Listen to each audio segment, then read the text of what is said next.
ago, namatay si Nick. Ken's best friend. Sabi niya, pinatay daw ng bahay na pula.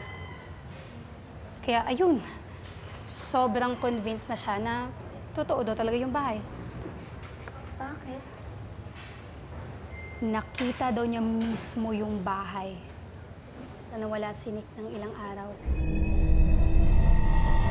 Then they found his body in his apartment.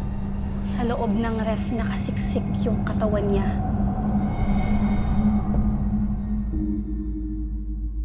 After that, sobrang obsessed na Ken sa curse. So, ano daw yung cause of death? Alma and Joshua? Sabi ng iba, drugs. Yung iba naman, cardiac arrest daw. Hindi ko din alam eh. Barrios Francis Luis. Hindi naman totoo yung curse, di ba? Of course not. Kabling Micah? Walang curse. Kwento-kwento lang yun.